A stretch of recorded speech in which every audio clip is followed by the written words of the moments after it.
पनि राम्रो होइन। अब धेरै भात खाएको पनि राम्रो होइन। तिमीहरूले धेरै भात खायो भने मात्र राम्रो हुन्छ भन्ने होइन, खाइसकेको हुनुपर्छ। राम्रो राम्रो भएर भन्छु भएर राम्रो नराम्रो हुनको लागि हो कि के छ, केही विश्वास छैन। तर मेरो आयु त बहुत लामो छ, खाउनु चाहिँ अब हेरौँ राम्रो हुन्छ त्यो दबाई खान राम्रो हुन्छ। दबाई दिए त्यति भयो। होइन त्यो हिजो दिएकोले चाहिँ अनुमान त्यसले चाहिँ अनुमान पाएँ मैले बङ्गालीबाट सिधा आफ्नो कविता डिमान्ड रहेछ, केही रहेछ होइन जसले डिमान्ड गर्नु त्यसले पनि मार्छ त। त्यसले 7,000 रुपियाँ 1000 त्यसलाई के गर्नु थाहा छ, ग्यारेन्टी दिन्छ नि त। अनि 7,000 पैसा जसले त खाइहाल्छ नि, भए पनि नभए उनीहरू मतलब हुँदैन कि उनीहरूलाई। घर थालेको चाहिँ त्यसले कमसेकम 8 दिनको यत्रो भिड लगाएर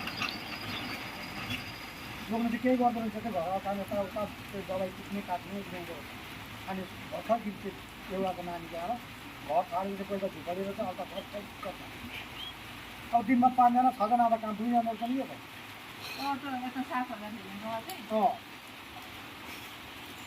चाहिँ डिमान्ड हुने त डिमान्ड गर्ने त 12 बजाउँछ नि त।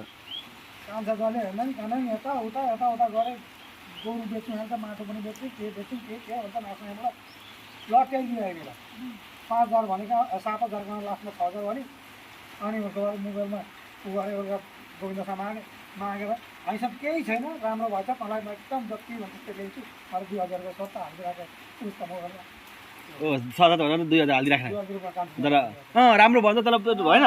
राम्रो काम तँलाई जति भन्छ त्यति दिन्छु भने 7,000 भनेको 2,000 2,000 रुपियाँ हाल्छु। राम्रो त हुनु पऱ्यो नि त।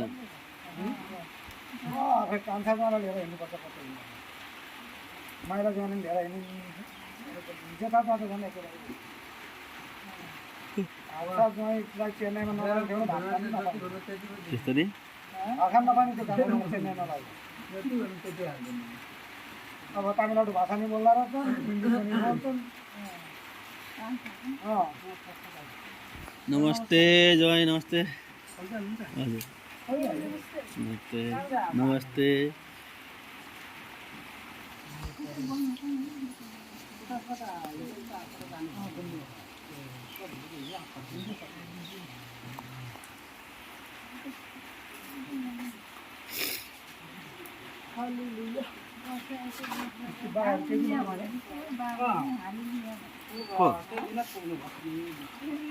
हलेलुया भनेको जे यो उयोको किस्तानको यो राधे राधे भने ओम जय श्री राम भने बाबुले भनेको हालेलुया भनेर के भनेको